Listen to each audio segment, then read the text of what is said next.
Oke, di sini saya akan menjelaskan tentang kenapa sih sampai saya masih belum ngupload video yang terbaru ya. Itu alasannya karena yang pertama itu ya sebenarnya. Ternyata saya itu diberi kelas ternyata nggak sesuai dengan yang saya pikirkan ya. Saya mikirnya kan di setelah ini saya akan masuk ke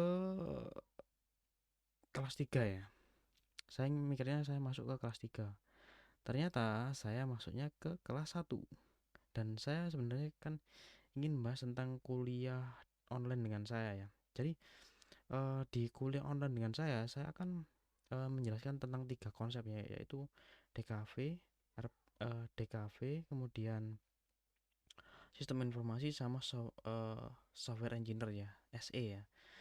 Ternyata sekarang karena saya masuknya itu bukan di ranah programming ya, masih masuk ranah programming, cuma masuknya ke ranah teori ya. Jadi sebenarnya yang saya inginkan kan gini sih. Saya ingin nanti itu saya bisa ngebuat sebuah contoh project lah. Jadi contoh projectnya ngapain nanti? Contoh di sini itu saya akan ngebuat sebuah ini ya, website penyedia lowongan kerja terpercaya. Contohnya saja ya. Contohnya saja ya. Jadi nanti apa sih kegunaannya, terus role-nya itu apa aja. Dan ada sync in sama sync up, yaitu register sama login, terus kemudian manage job, kemudian ada kategori, terus kemudian ada company sama kandidat. Oke, cuma segini aja ya. Sebenarnya saya mikirnya kan gini, ternyata saya mikirnya kan kita kan kemarin tuh sudah bahas tentang sesi pertama, yaitu pembahasan materi ya. Kemudian kita bisa masuk ke sesi 2 dan sesi 1 sama sesi 2 ya. Sesi 1 sama sesi 2. Sesi 1 itu nanti membahas tentang kerjaan dari masing-masing tiap-tiap program studi ya. Jadi kerjaannya anak DKV itu ngapain, terus kemudian kerjaannya anak software engineer itu ngapain, kemudian kerjaannya anak information system atau sistem informasi itu ngapain sih sebenarnya. Saya mikirnya kayak gitu. Nyata karena berhubung saya itu nggak dapet kelas 3 ya, jadi ya udahlah, maka saya fokusnya membahas tentang kelas 1. Saya itu nanti membahas tentang algoritma dasar ya. Jadi untuk kuliah online dengan saya mungkin bakalan hiatus mungkin. Jadi nanti itu bakalan fokus di algoritma aja. Jadi sebenarnya algoritma sama konsepnya yang oh nggak kelihatan ya. Bentar. Kelihatan ya ternyata. Saya bisa pindah ke sesi 2. Nah, sesi 2 ini. Di sesi 2 ini itu nanti akan membahas tentang ini. Itu jadi gini.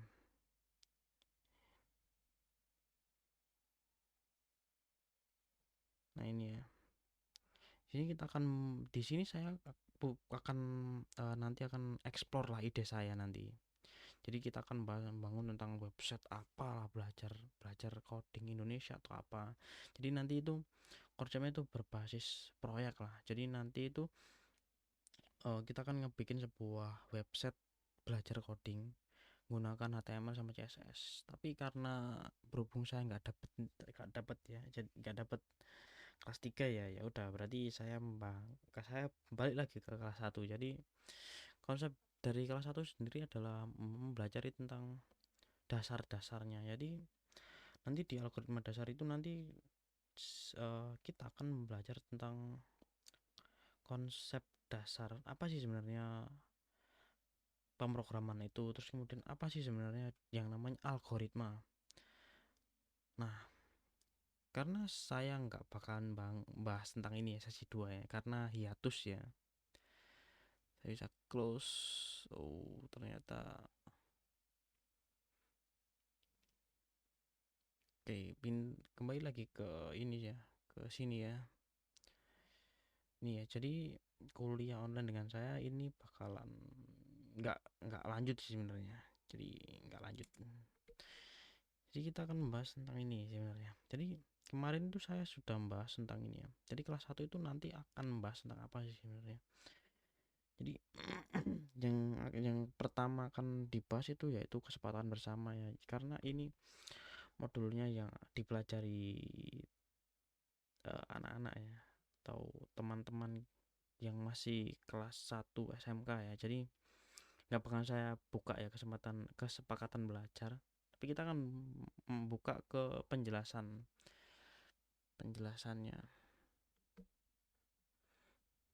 Jadi oh,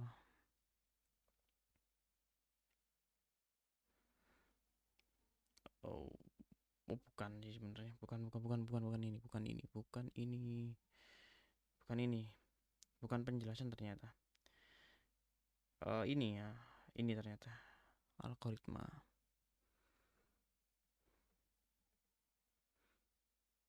Nah ini ya, jadi apa sih sebenarnya algoritma itu?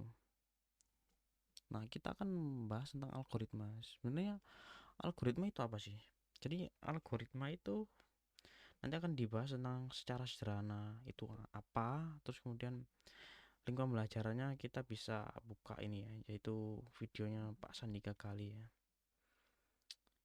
Ya, karena Pak Sandika Gali kan yang pertama kan membahas tentang algoritma dan pemrograman. Jadi saya di sini kan nambahkan lah sebenarnya algoritma dasar itu ngapain sih sebenarnya. Secara sederhana, algoritma dasar itu adalah mendefinisikan ya, langkah-langkah langkah-langkah atau menyusun sebuah permasalahan. Kan kita punya permasalahan, nah kita akan nyusun nyusun langkah demi langkah, dan masalah tersebut kita akan sederhanakan menjadi sebuah solusi. Nah itulah yang namanya algoritma dasar.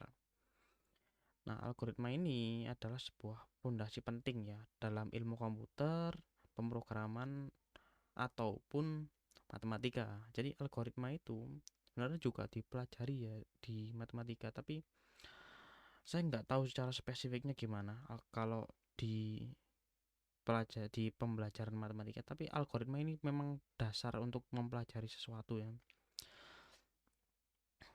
Jadi karena kan algoritma sendiri itu kan adalah sebuah panduan ya, dia itu jelas dan terstruktur, dan dia itu digunakan untuk mencapai solusi yang diinginkan, seperti itu.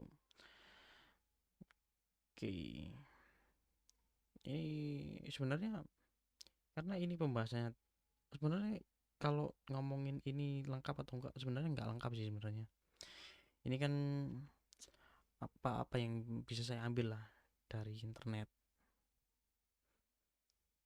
Kalau mau lebih lengkap ya ini, itu algoritma dasar bagian 1. Jadi di algoritma dasar bagian 1 itu bakalan mempelajari yang namanya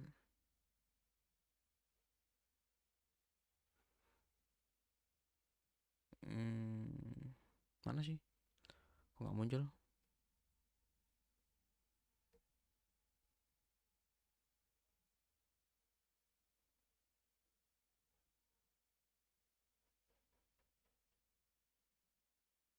Loh,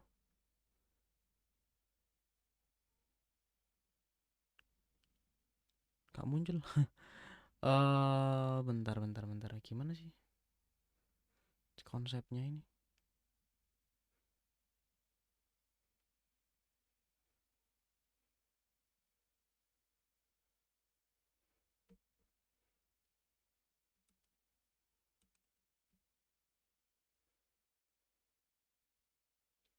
Loh, oke, berarti saya matikan aja ya window capture. Saya bisa masuk ke sini ya. Jadi sebenarnya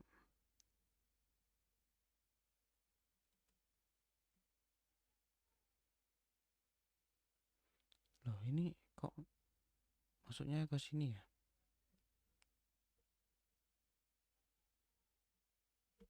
Hmm, display capture-nya kok masuknya ke sini ya? Monitornya seharusnya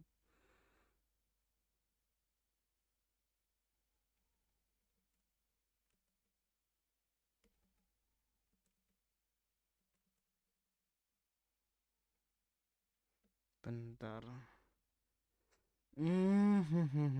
Display settingnya gimana sih sebenarnya? Swap. Nah, seperti ini ya. Gimana sih? Nah, ini ya. Jadi kita kan ini ya, algoritma dasar ya. Sebenarnya algoritma dasar itu apa sih? Nah, algoritma dasar itu apa sih sebenarnya? Jadi sebenarnya algoritma dasar itu nanti akan bahas tentang banyak hal ya. Jadi dia akan bahas tentang pengenalan algoritma, logika dasar, struktur data, pemrograman dasar, pemecahan masalah, dan algoritma umum ya. Dan ini sebenarnya masih belum dipecah lagi ya nanti. Jadi karena fokus pembahasan di algoritma itu sebenarnya terlalu meluas ya, kita akan melakukan yang namanya penyederhanaannya. Bahasan yang penting semuanya akan kebagian tanpa terkecuali ya. Fokus saya seperti itu ya. Jadi mungkin kalau memang ada teknologi baru mungkin bakalan saya masukkan ke dalam sebuah slide ini ya mungkin. Bukan mungkin sih sebenarnya. Ya kalau ada teknologi baru saya akan masukkan di sini ya. Jadi ini ya. Jadi apa kalian pernah tahu ya namanya game ini ya? Jadi ada Pac-Man sama Tetris ya. Apakah kalian pernah main game ini? Dan sebenarnya game Pac-Man sama Tetris itu apa sih sebenarnya yang bisa kita pelajari dari gamenya? Jadi Pac-Man itu adalah sebuah game yang populer ya. Tetris juga populer ya. Jadi game-game sederhana yang kita bisa mainkan dan bisa mengasah kemampuan kita dalam berpikir ya. Nah, seperti itu ya. Jadi fokus saya itu. Fokusnya adalah mengasah kemampuan otak dan mengasah sejauh mana sih sebenarnya eh, strategi kita dalam memainkan game ini. Seperti itu. Seperti itu ya.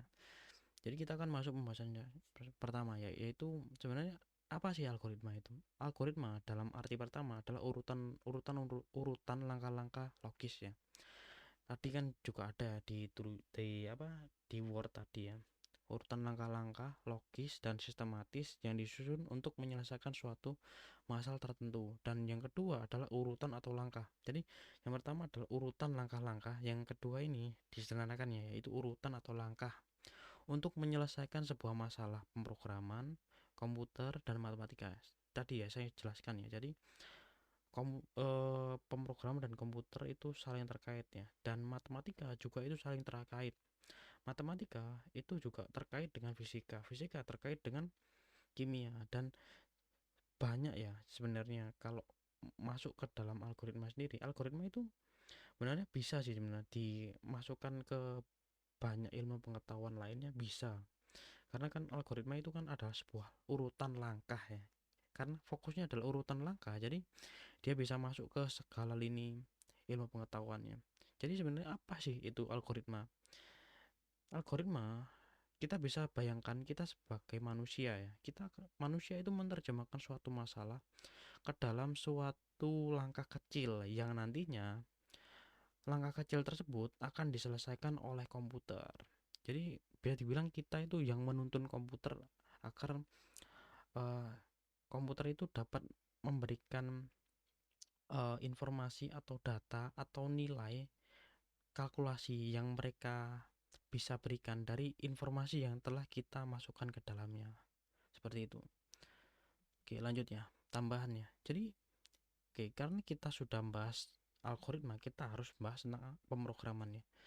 Sebenarnya kalau di Indonesia sendiri algoritma eh, maksudnya algoritma pemrograman itu sebenarnya kalau boleh bilang ya sebenarnya harus dipisah ya. Sebenarnya algoritma sendiri itu adalah sebuah eh, langkah-langkah logis. Nah, biasanya algoritma itu temannya itu aljabar ya.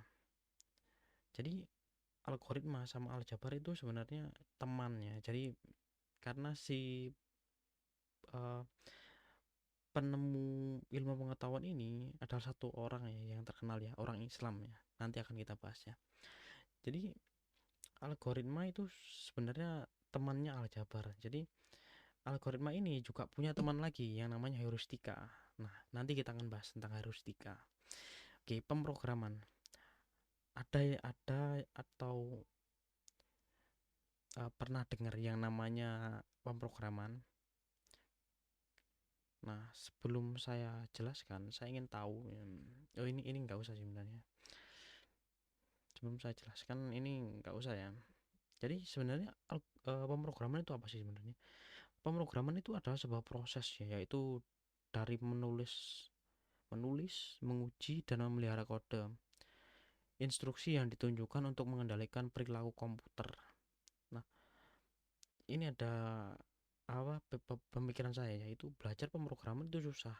Kalau kalian pernah dengar atau kata banyak orang lah yang bilang ya, kalau bahasa pemrograman, belajar pemrograman itu susah ya. Kalau menurut saya sendiri, saya tidak bisa menjelaskan bahwa pemrograman itu sesederhana susah ya, enggak. Pemrograman itu lebih ke arah kompleks ya, yang artinya pemrograman itu sewaktu-waktu bisa berubah tergantung orang-orang yang mengembangkan teknologi tersebut. Jadi bisa aja apa yang kita pelajari hari ini tiga hari ke 3 hari kemudian itu akan berubah. Ya ini ya konsepnya, ini ya tidak teratur dan banyak berubah ya. Banyak berubah artinya dia itu diperbarui terus ya. Jadi seperti ilmu pengetahuan itu juga diperbarui terus menerus. Sama seperti bahasa pemrograman atau pemrograman. Jadi ini ya, mungkin saat ini kita belajar belajar ini ya, maksudnya algoritma dasarnya, yaitu pembahasan saya ini. Mungkin ilmu pengetahuan yang saya berikan ini 3 hari lagi itu mungkin sudah nggak berguna. Maksudnya hari ini kita belajar ini ya, mungkin setelah ini 3 hari kemudian itu nggak berguna. Kenapa? Karena diperbarui. Karena pemrograman itu selalu diperbarui seperti itu. Oke, lanjut ya, kita masuk ke sejarahnya ya, yaitu um,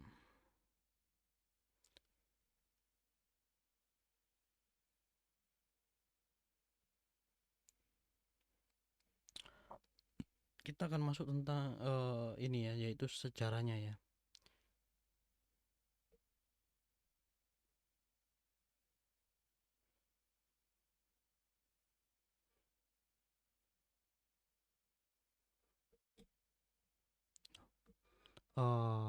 Kok gini?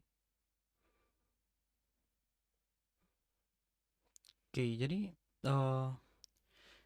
oke, gini aja, saya perlihatkan wajah saya ya, menambil video capture. Oke, oke, halo. Jadi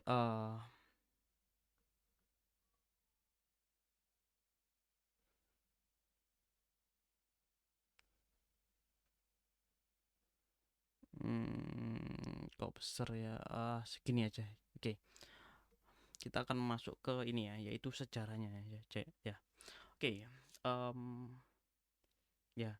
Jadi sejarahnya algoritma itu sebenarnya diciptakan oleh seorang ilmuwan Islam ya, bernama Al-Khawarizmi, atau kalau namanya itu apa sih? Itu ya, siapa? Al-Khawarizmi atau siapa namanya? Al-Khawarizmi ini kan namanya. Pokoknya Al-Khawarizmi ini Ibnu siapa namanya, lupa saya. Kalau di barat itu dikenal dengan Al-Khawarizmi. Kalau di Islam sendiri yaitu Muhammad bin Musa Al-Khawaris Al-Majusi Al-Kartabali. Entah namanya gini, panjang ya. Berarti bisa saya taruhlah di sini. Bisa saya taruhlah di sini. Takkan oleh ini ya. Muhammad bin Musa al-Khawarizmi al-Majusi al-Majusi al-Kartabali. Ini ya. Oke, berarti kita bisa masuk lagi ya. Ini ya. Jadi seorang ilmuwan Islam ya dan pencetus pertama dari algoritma. Jadi Al-Khawarizmi itu sebenarnya nama dari salah satu tempat dia lahir ya. Beliau itu lahir pada tahun, diperkirakan ya, sekitar tahun 780 di Khawarizmi ya, yang sekarang itu adalah Kiva, Uzbekistan ya. Dan wafat sekitar tahun 850 di Baghdad ya. Baghdad itu apa? Mesir, Mesir atau mana? Baghdad, ibu kota Irak ternyata. Baghdad itu ibu kota Irak ya. Baghdad. Oke, sekarang itu ibu kota Irak ya. Oke, bentar. Oh,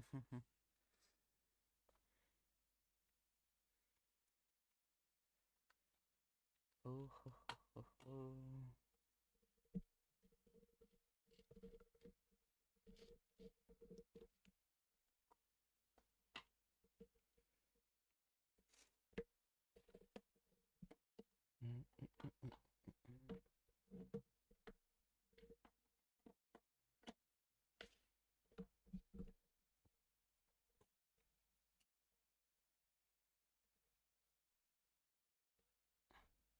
Oke, masuk ya. Oke, jadi dia itu adalah seorang Persia ya, yang ahli dalam berbagai bidang ya. Jadi orang Islam zaman dulu itu, dia itu ilmu yang dia pelajari itu banyak ya. Seperti ini ya, seperti siapa? Muhammad bin Musa al-Khawarizmi ini. Dia itu orang yang belajar matematika, astronomi, astrologi dan geografi. Dan ilmu yang dia temukan, maksudnya ilmu yang dia kembangkan atau pencetus yang dia cetuskan, aljabar sama algoritma. Jadi kalau kalian bilang kalau aljabar susah, maka beliau yang menciptakan aljabar ya. Oke, lanjut ya. Jadi tambahannya, eh, Al-Khawarizmi ini beliau adalah pencetus pertama ya, dan orang-orang setelah beliau yang memperbarui ilmu ilmu yang dia ciptakan tadi itu, banyak orang ya yang memperbarui ilmu.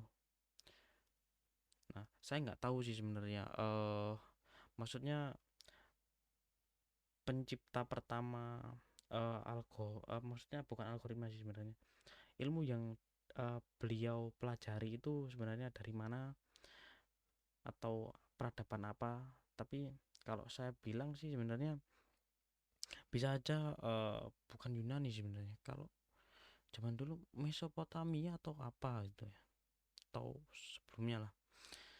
Eh, Apa sih sebenarnya sebelum Islam maju itu, sebelum Islam maju mereka belajar dari mana sih? Sebenarnya kan kalau ngomongin kemajuan Islam itu nggak lepas dari pemimpinnya ya.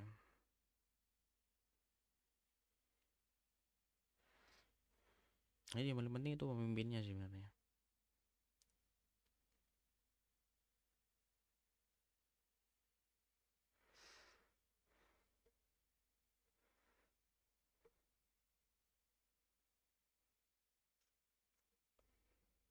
Saya tapi di sini nyebutin itu ya Yunani ya. Sebenarnya yang Yunani juga lama sih. Tapi kalau ngomongin duluan mana, duluan Yunani atau Islam, saya juga nggak tahu.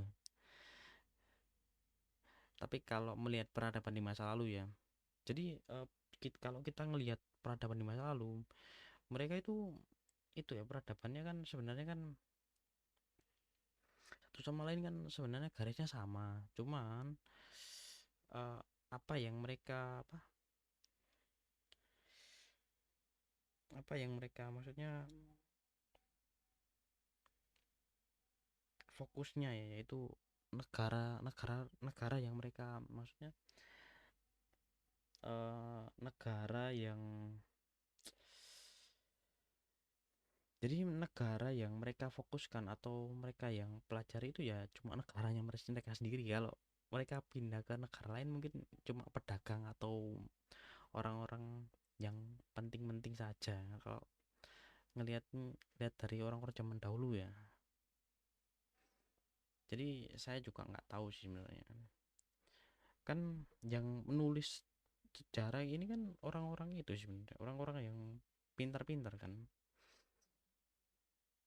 Nah, ini ya lanjutnya, yaitu algoritma ya. Nah, algoritma itu adalah sebuah rangkaian terbatas dari instruksi yang rumit yang biasanya digunakan untuk menyelesaikan atau menjalankan suatu kelompok masalah komputasi tertentu. Ini sebenarnya masuk ya ke konsep algoritma ya. Jadi karena algoritma sebelumnya adalah sebuah langkah-langkah, algoritma di sini disebut sebagai rangkaian terbatas dari instruksi yang rumit yang biasanya digunakan untuk menyelesaikan atau menjalankan suatu kelompok masalah komputasi tertentu. Jadi algoritma di sini tuh konsepnya sebagai sebuah rangkaian terbatas ya. Jadi dia itu dibatasi ya dengan konsep-konsep dia harus sederhana karena instruksi yang eh, orang-orang biasanya kembangkan itu rumit ya, makanya dia harus disederhanakan. Makanya disebut rangkaian terbatas. Nah, biasanya dipakai untuk apa sih sebenarnya algoritma ini? Nah, algoritma biasanya dipakai sebagai spesifikasi untuk melakukan perhitungan atau pemrosesan data. Nah, kita akan bahas tentang kejatuhan ilmuwan beragama ya. Saya nggak condong kemana-mana sebenarnya. Sebenarnya sejak beberapa ratus tahun sebelum ini, sebenarnya saya bisa bilang bahwa banyak ilmuwan Muslim, Kristen, Yahudi, Hindu, Buddha, dan agama lainnya di seluruh dunia ini ya. Tapi kenapa sih sebenarnya saya masuk ke menyoroti yaitu kejatuhan ilmuwan beragama ya. Jadi kenapa sih kalau kita ngelihat dunia saat ini itu dunia semakin individual ya. Jadi ini adalah sebuah konsep ya, atau bisa dibilang adalah sebuah konsep dari agama baru di dunia saat ini ya. Jadi bisa dibilang saya bisa ngomong bahwa dia itu tercipta dari kapitalisme ya. Jadi kapitalisme itu kan menuntut untuk semua orang itu semakin sekuler.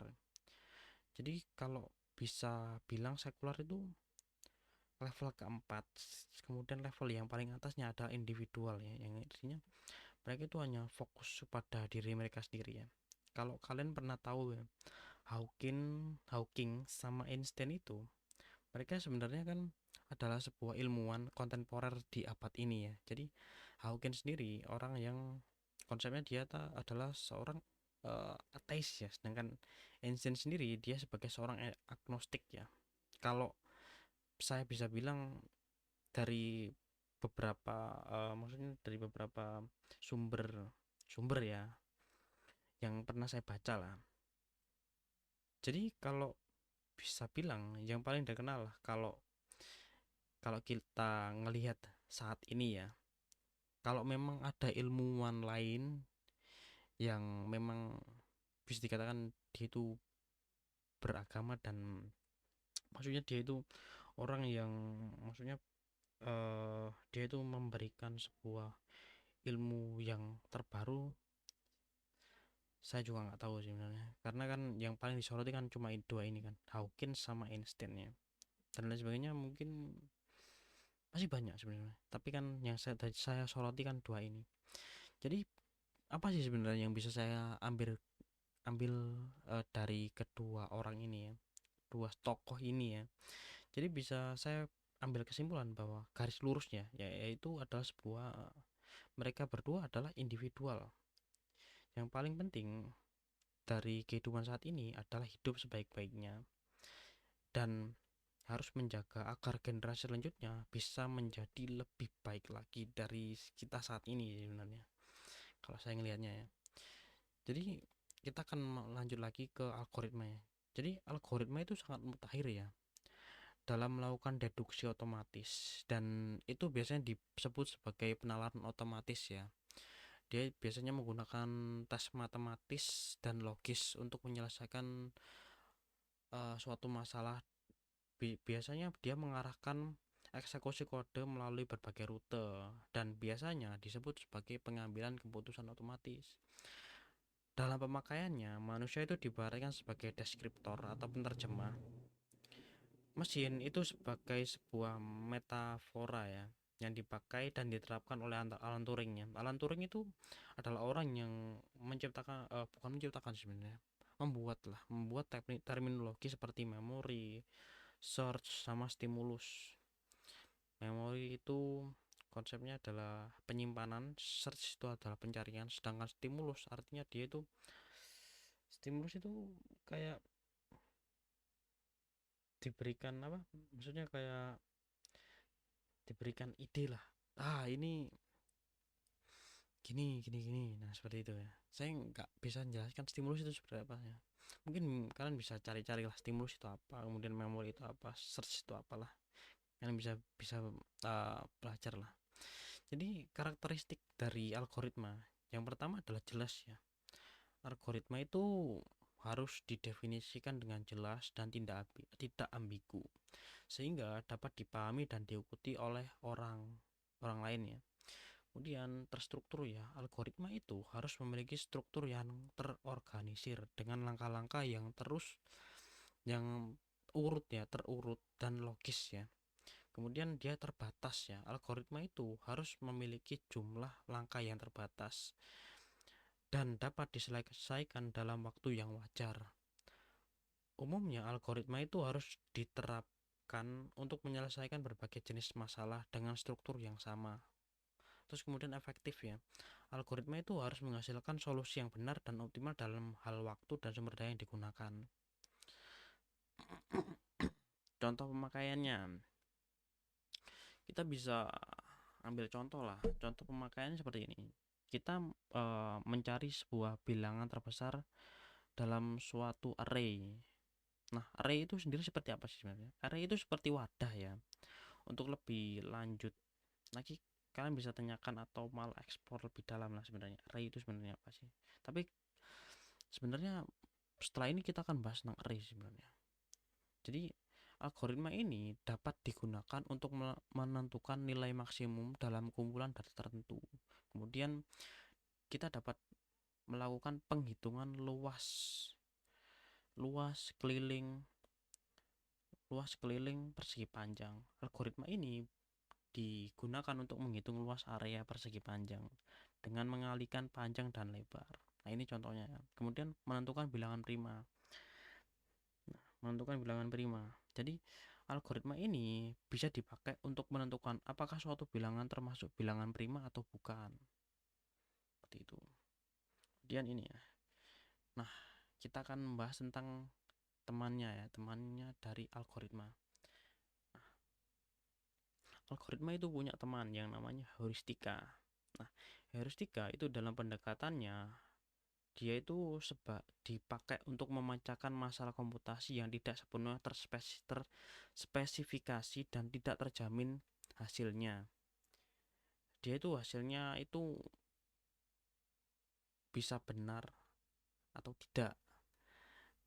Jadi kan di sini kan benar atau optimal ya. Jadi terutama dalam ranah masalah komputasi yang mana tidak ada hasil yang benar atau optimal yang terdefinisi dengan baik. Dan ya, perbedaan dari heuristika dan algoritma adalah yang pertama ada kepastiannya. Algoritma itu dia itu menjamin ya solusinya itu optimal dan benar untuk menemukan suatu masalah. Sedangkan heuristika dia itu kebalikannya ya. Dia hanya memberikan solusi yang mungkin benar ya, bisa juga salah. Dia itu tidak menjamin optimal ya. Terus kemudian presisi ya, algoritma itu biasanya lebih presisi dalam menghasilkan solusi, sedangkan heuristika itu umumnya lebih cepat dan efisien dalam mencari solusi meskipun solusi tersebut itu tidak optimal atau benar. Kemudian pengetahuannya, algoritma itu umumnya bekerja berdasarkan aturan dan proses yang jelas dan terdefinisi. Sedangkan heuristika itu sering kali bergantung pada yang namanya pengetahuan dan pengalaman yang sifatnya itu subjektif. Kemudian yang lanjut ya. Nah, contoh pemakaiannya ya. Nah, heuristika itu kita bisa ambil contoh kayak map ya atau peta ya. Jadi dia itu mencari rute terpendek dari peta. Anggap aja ini algoritma seperti Dijkstra's algorithm dapat memberikan rute terpendek yang pasti, namun dia itu membutuhkan waktu yang lebih lama untuk menghitungnya. Heuristika itu seperti cari, search ya, yang dapat memberikan rute yang cukup dekat dengan rute terpendek dengan lebih cepat. Terus kemudian dia itu bisa membuat sebuah diagnosis medis ya. Dokter itu bisa menggunakan pengetahuan dan pengalaman mereka menggunakan heuristika untuk mendiagnosa penyakit pasien. Meskipun diagnosa tersebut tidak selalu 100% benar ya. Terus kemudian bermain catur ya. Permainan catur atau pemain catur yang berpengalaman itu menggunakan heuristika ya untuk memilih langkah terbaik berikutnya. Meskipun langkah tersebut tidak selalu yang terbaik secara absolutnya. Kemudian ini sebagai tambahannya, heuristika itu sendiri sering kali dipakai sebagai bagian dari algoritma yang lebih kompleks. Terus kemudian penelitian. Nah, penelitian di bidang kecerdasan buatan itu dia itu memakai yang namanya algoritma ya. Jadi mereka itu terus mengembangkan heuristika. Algoritma sih, mengembangkan heuristika ya, yang lebih canggih dan efektif. Kemudian ini ya, apa sih sebenarnya pentingnya belajar algoritma? Nah, algoritma itu sangat penting ya dalam belajar pemrograman. Jadi algoritma itu sebagai pondasi lah, pondasi kita untuk membuat sebuah bangunannya. Beberapa alasannya itu nanti masuknya sih sebenarnya di ini sih sebenarnya. Alasannya ada di sini sih. Hmm, ini ya. Penting algoritma. Yang pertama adalah dia bisa dipakai untuk memecahkan suatu masalah.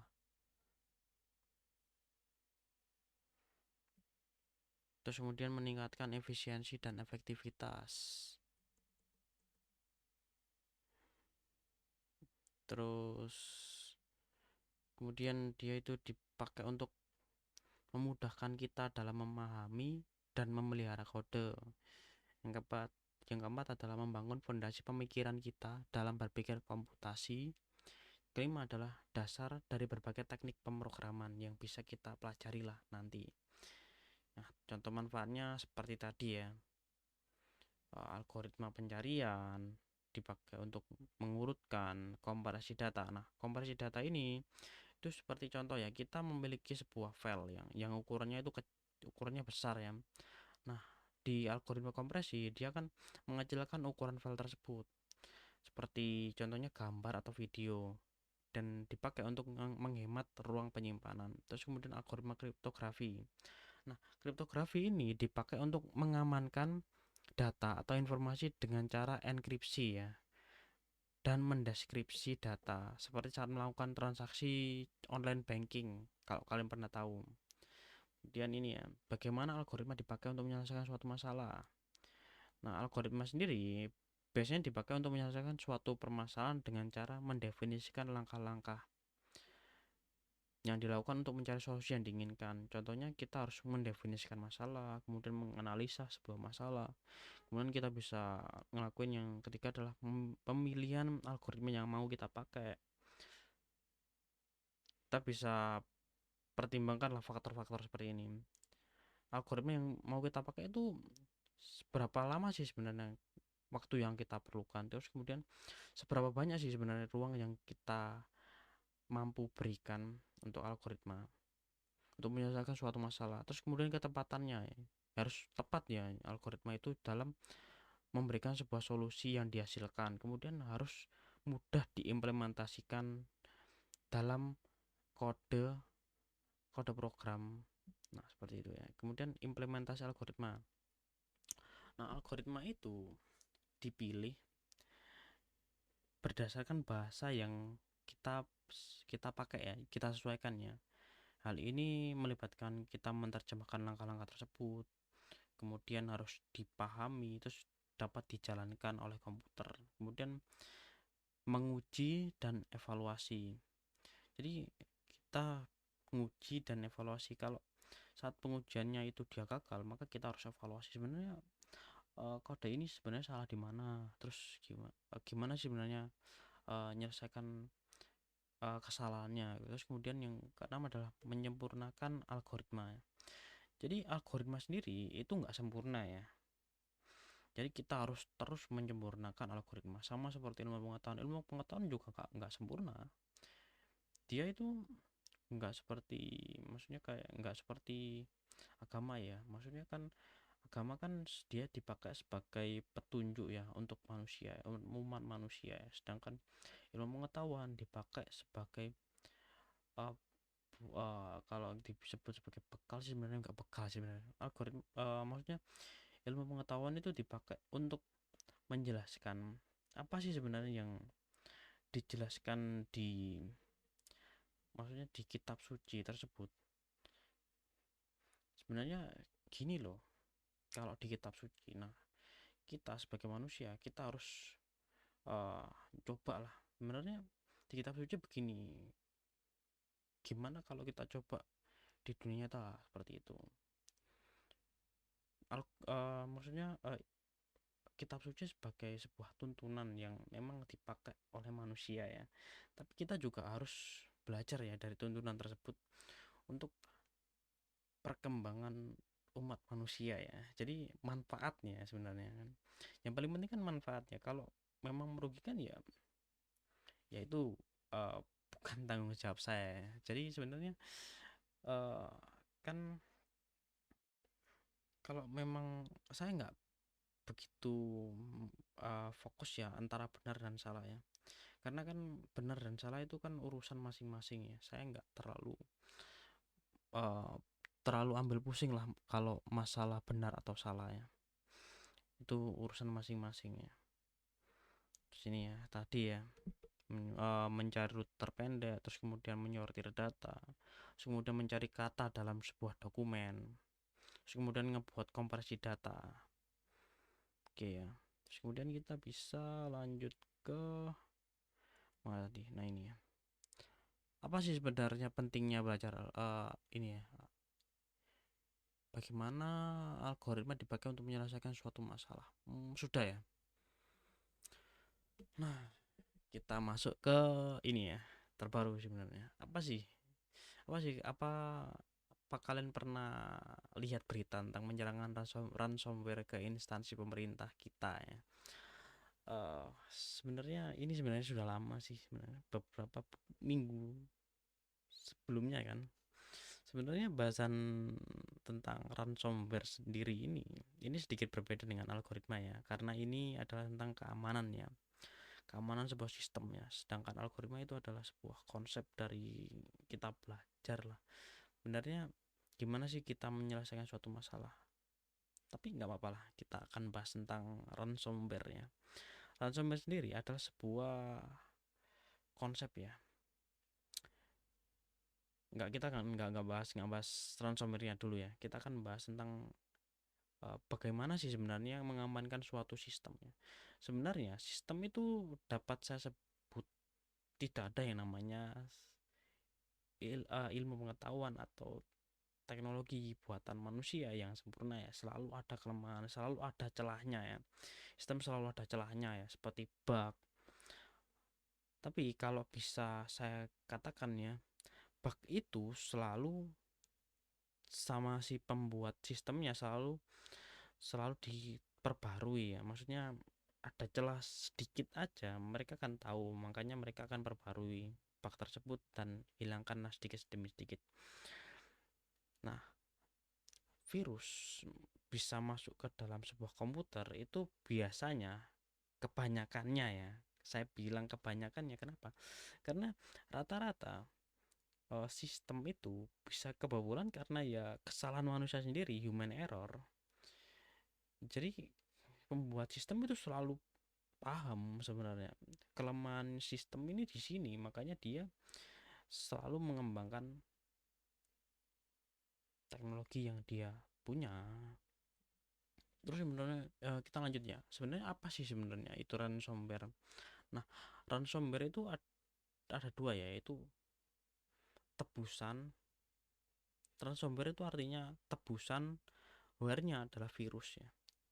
Atau kita bisa rujuk ya, yaitu alat pemeras. Jadi ransomware itu adalah alat yang dipakai untuk memeras suatu instansi ya. Cara kerjanya itu dengan menghalangi akses administrator masuk ke dalam komputer server. Nah, mereka itu nyandra data yang berharga, sehingga si pengguna itu harus membayar uang tebusan. Jadi kalau ada yang bilang data yang ada di dalamnya itu di download atau apa, saya nggak bisa bilang sih, nggak bisa mikir sampai ke situ sih sebenarnya, karena ransomware sendiri adalah sebuah alat pemerasan yang artinya mereka itu ngehalangin akses si admin sistem ini untuk masuk ke dalam komputer. Jadi eh, kalau memang di-download kemudian dijual, saya juga nggak tahu. Kalau kita ngelihat kasus yang sebelumnya, Bjorka, dia itu kan memang pure, dia itu ngejual informasi kita, dia download kemudian dia jual gitu.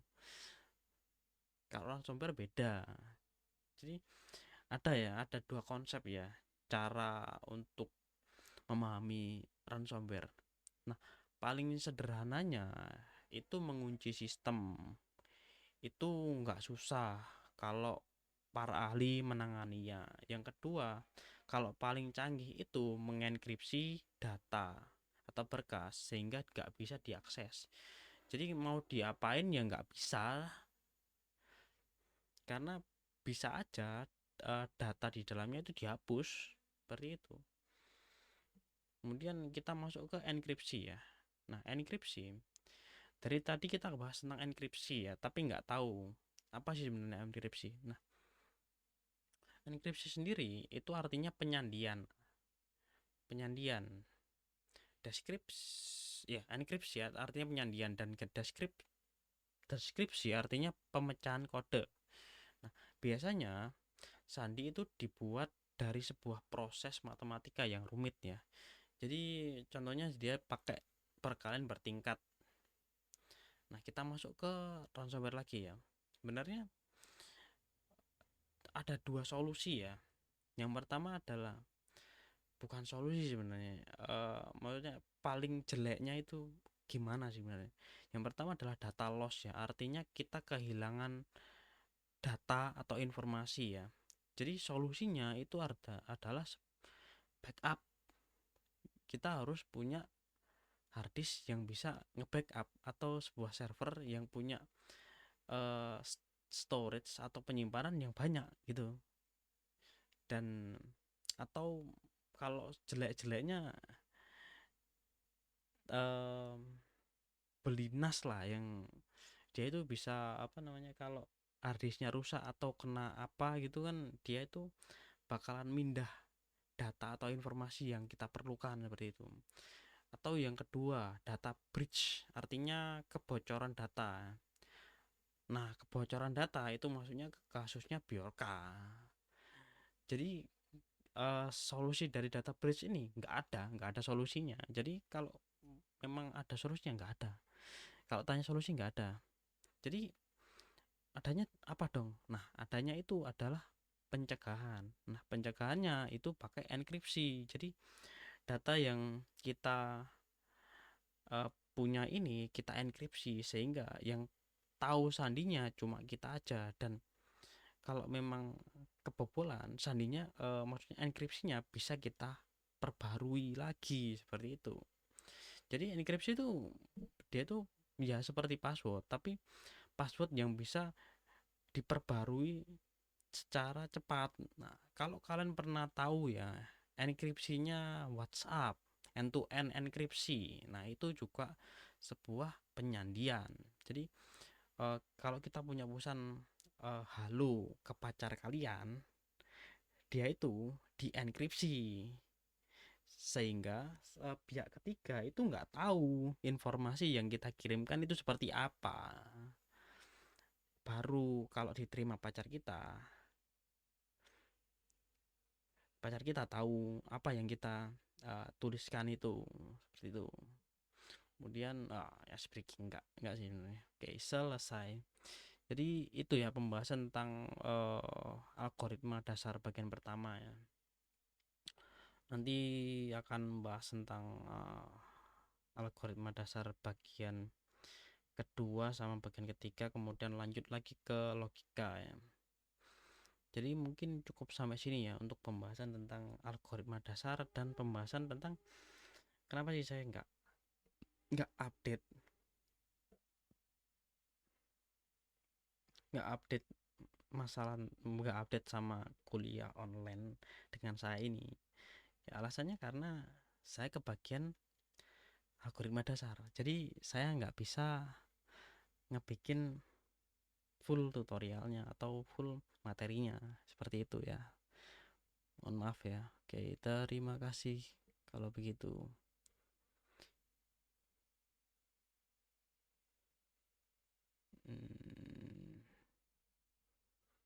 Oke.